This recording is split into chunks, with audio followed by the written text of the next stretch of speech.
तेव्हा माझ्या माहितीप्रमाणे मराठा समाजाला जे ओबीसीना ते मराठा समाजाला ही भूमिका महाराष्ट्र शासनाने यापूर्वी घेतलेली आहे आणि त्याच माध्यमातून मराठा समाजाला 5,500 कोटी रुपये मराठा समाजाच्या महामंडळाला 5,500 कोटी रुपये जे आहे ते त्या ठिकाणी कर्ज म्हणून 70,000 लोकांना त्या ठिकाणी देण्यात आलेले आहेत।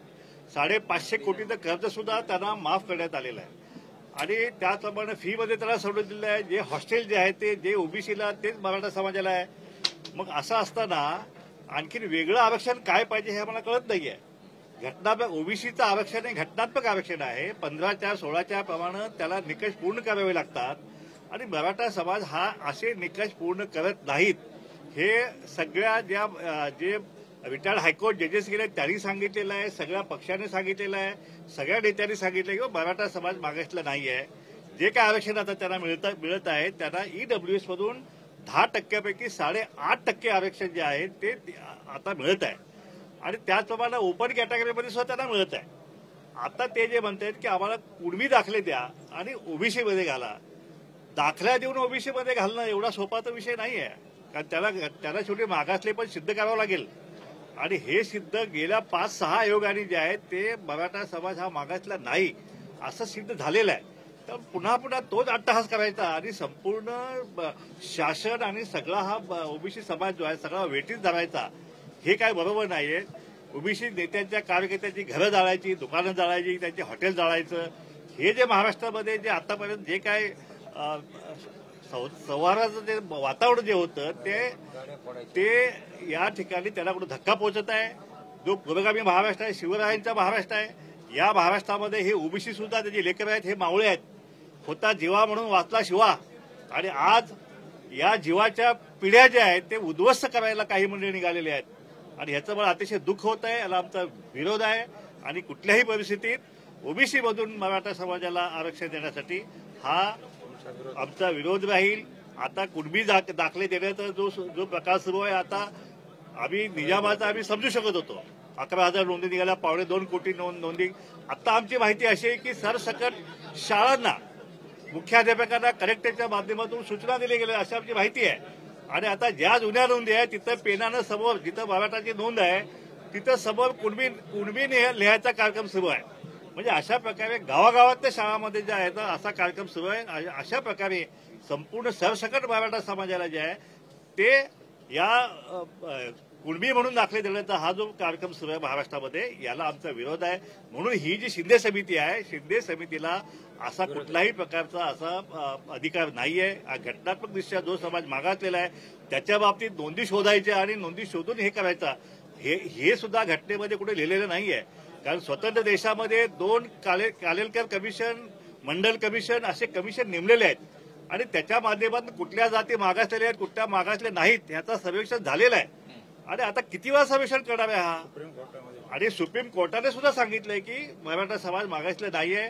म्हणून आता तरी मराठा नेते यापूर्वी सांगितलेलं आहे की मराठा समाजाच्या आरक्षणाचा जो पोपट आहे तो पोपट मेलेला आहे। आता ईडब्ल्यूएस आहे ते घ्या किंवा वाढवून घ्या किंवा अधिकचं घ्या, हा एकमेव मार्ग जो आहे तो या ठिकाणी जर केला तर माझ्या मते या महाराष्ट्रामध्ये ओबीसी आणि मराठा हा जो संघर्ष सुरू आहे हा कायम थांबला जाईल। आता हे जे सांगतात की 32% जे आहे, आमची संख्या 32%, बरं ठीक आहे, त्या 32% मध्ये कोण कोण आहे? त्या 32% मध्ये कुणबी मराठा आहे, मराठा कुणबी आहे, लेवा पाटील आहे, लेवा पाटीदार आहे आणि मराठा असं मिळून ते 32% आहे। आणि मग त्याच्यामध्ये हे जर मायनस केले किंवा वजा केले तर मराठा समाज संख्या राहते किती आणि त्यांना आरक्षण आता घेता येत किती? म्हणजे चारही बाजूने सरकार त्यांच्या बाजूने आहे आणि सरकार जे ओबीसीला ते मराठा समाजाला तयार आहे। असं असताना कुठेतरी एक सामोपचाराची भूमिका जी आहे ती सगळ्यांनी या महाराष्ट्रात घेणं आवश्यक आहे आणि जर सरकारनं जर ह्या अशा प्रकारे जर सरसकट मराठा समाजाला कुणबी नोंदी करून जर ओबीसीमध्ये घालण्याचा जर प्रयत्न केला तर मग मात्र ओबीसीला रस्त्यावरची लढाई करण्याशिवाय पर्याय राहणार नाहीये। भेट घेतली आरपारच्या लढाईत दिसतात छगन भुजबळ। हो, भुजबळ साहेबांची भूमिका आम्ही यावेळी समर्थन केलेलं आहे। ती सुद्धा मंत्रिमंडळामध्ये एकमेव ओबीसीचा मंत्री आहे जो मंत्रिमंडळामध्ये आमच्यासाठी लढतोय आणि अशा प्रकारे त्यांना टार्गेट करण्याचा कार्यक्रम सुद्धा सरकारमध्येच काही मंत्री करत आहेत। म्हणजे इतर मराठा समाज करत आहेत पण आता मंत्रिमंडळातले सुद्धा सहकारी टार्गेट करत आहेत। छगन भुजबळ साहेबांनी काय भूमिका मांडली आहे? जी अजितदादांनी मांडली तीच मांडली, जी मुख्यमंत्र्यांनी मांडली तीच भूमिका मांडली, जी देवेंद्र फडणवीसांनी मागितली तीच मांडलेली आहे. सगळ्या पक्षाच्या नेत्यांनी जी भूमिका मांडली तीच भूमिका जी आहे छगन भुजबळ साहेबांनी मांडली. पण त्या छगन भुजबळ साहेबांना टार्गेट करा असं काय विषय मला समजत नाही. मंडळ आयोगाच्या वेळी पण त्यांना टार्गेट केलं होतं, त्यांनी त्यावेळी शिवसेना सोडली होती. मग आता देखील महायुती सोडतील असं मला वाटतंय. भुजबळ साहेबांनी तेव्हापासून ज्यावेळी मंडळ आयोगाच्या शिफारशी महाराष्ट्रामध्ये लागू करण्यासाठी काही त्या काळामध्ये काही पक्षांनी विरोध केला होता आणि त्याच्या निषेधार्थ म्हणून भुजबळ साहेबांनी त्यावेळी पक्षत्याग सुद्धा केला होता या ओबीसीसाठी. आणि अशा प्रकारे अनेक वर्षानुवर्षे अगदी भातावर पण आले तरी सुद्धा ते ओबीसीची बाजू लढत आहेत. तर त्यांनी काही चुकीचे त्यांचा कार्यक्रम नसताना सुद्धा त्याला टार्गेट केलं जाते. म्हणून आम्ही भुजबळ साहेबांच्या पाठीमागे आम्ही ठामपणे उभा आहोत. ते सरकारमध्ये असोत किंवा नसोत. आणि आमचे नेते म्हणून आता आम्ही त्यांना सोडणार नाही. आणि जे कोणी आमच्या विरोधात भूमिका घेतील त्यांना आम्ही आता इतके धननानगे नाही की रस्त्यावरची लढाई लाठ्या कट्ट्याची लढाई आम्ही करणार नाहीये. परंतु मतपेढीची लढाई मात्र आहे, ती मात्र हा ओबीसी केल्याशिवाय राहणार नाही. जर हे अशाच प्रकारे आमचं आरक्षण जर लुटलं गेलं तर मात्र 24च्या निवडणुकीमध्ये मात्र सरकारला कुठलंही सरकार असू दे त्याला धडा शिकवल्याशिवाय ओबीसी समाज स्वस्थ बसणार नाही. 60% ओबीसी समाज वोट बँक आहे महाराष्ट्रामध्ये. याला कुणी कमी लेखू नये, आम्ही संघटित नाही असं कुणी समजू नये. आता आमची रस्त्याद्वारे सुरू होणार आहे. आता आमच्या नोव्हेंबरमध्ये 2 मोठे मेळावे आम्ही लाखांचे मेळावे घेत आहे. आणि डिसेंबरमध्ये आम्ही प्रत्येक तालुक्यामध्ये आम्ही महामोर्चा आम्ही काढू आणि आम्ही दाखवू आम्ही कोण आहे. हम भी किसी से कम नहीं है. बावका साहब बोलो ना. बावका साहब हिंदी में बताइए कि मराठा आरक्षण को लेकर ओबीसी समाज की आप नेताओं की क्या भूमिका रहेगी और किस तरीके से सरकार जो कदम उठा रही है इसको लेकर क्या आपका कहना है? देखिए ऐसा है कि महाराष्ट्र में जो मराठा समाज का ये जो आंदोलन चल रहा है वो एक अलग रास्ते पे जा रहा है. ओबीसी के नेताओं के घर, उनके माल मत्ता, प्रॉपर्टी, होटल, रेस्टोरेंट को टारगेट किया जा रहा है, उनको जला दिया जा रहा है, गाड़ियां तोड़ रहे हैं. ये इस तरह का आंदोलन जो है ये महाराष्ट्र ने कभी देखा नहीं है. ये ओबीसी समाज 450 375 छोटे छोटे गरीब समाज है. तेली माली साड़ी कुश्ती कुंभा वोडा ये गांव गाड़ी के जो गरीब लोग हैं इनका आरक्षण है. धनगर समाज है. और ऐसा आरक्षण में ये बड़ा प्रस्थापित मराठा समाज है जो बलबूते पर वो ओबीसी में आरक्षण चाहिए इस तरह से मांग कर रहा है. इसका हमें विरोध है. और हमारी एक ही उनको दरखास्त है, सरकार से भी है, मराठा समाज नेताओं से भी है कि आप बैकवर्ड नहीं है. सुप्रीम कोर्ट ने आपको बैकवर्ड नहीं है ऐसा मान लिया है. और ये इसके पहले जितने भी आयोग जो गठित किए बैकवर्ड आयोग उन्होंने भी कहा कि मराठा समाज जो है बैकवर्ड नहीं है.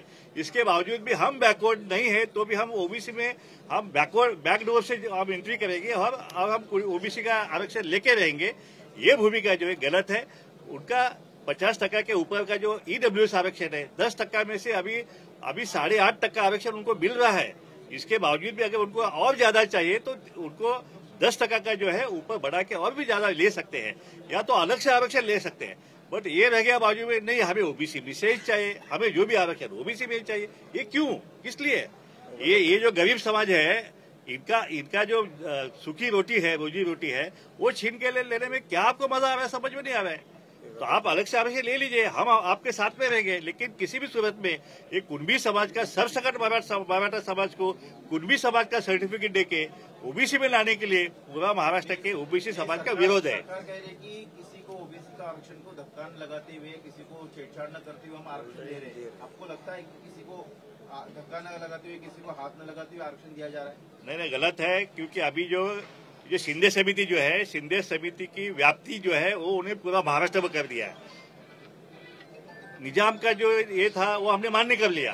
2.25 करोड़ रिकॉर्ड तपासने के बाद में उनको 11,000 पुरावे मिल चुके हैं. और अभी कहते हैं कि सरसकट पूरा महाराष्ट्र में हम लोग ये करेंगे. और पूरा स्कूल के मुख्याध्यापक के कलेक्टर के माध्यम से उनको सूचना जा रहा है कि ये जो जूना पुराने जो रिकॉर्ड है उसके सामने मराठा के सामने आप कुणबी लिखो. इस तरह का जो चल रहा है इससे तो सारा पूरा मराठा समाज इस कुणबी में आ जाएगा, ओबीसी में आ जाएगा. फिर ओबीसी का आरक्षण कहाँ रहेगा? ये छोटी छोटी जमात कहाँ जाएंगे? हमारे बाल बच्चों का क्या हालत हो गया महाराष्ट्र में?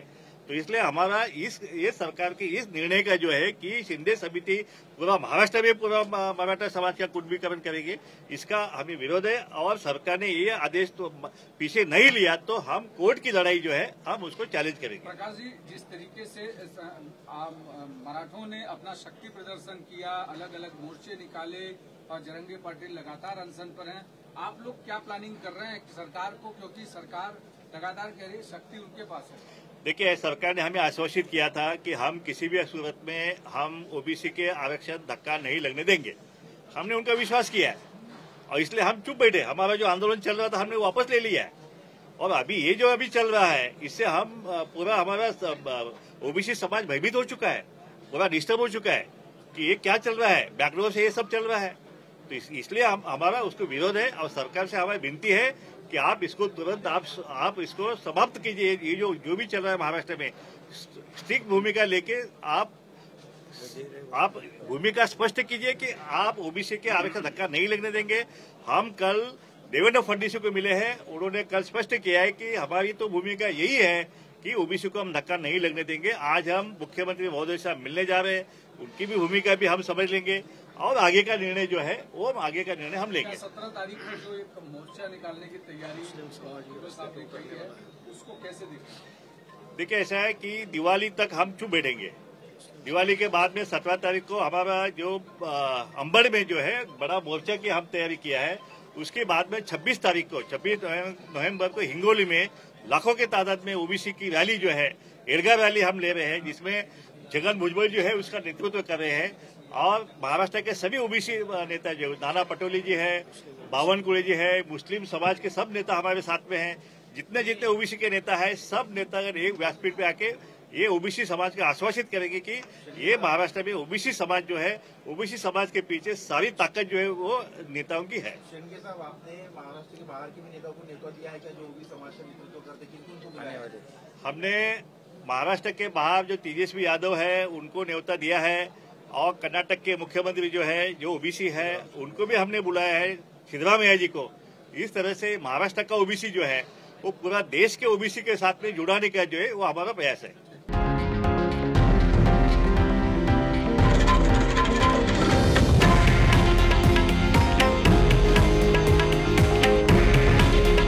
हे आहे देशातील नंबर 1 न्यूज नेटवर्क आणि आपण पाहत आहात TV9 मराठी।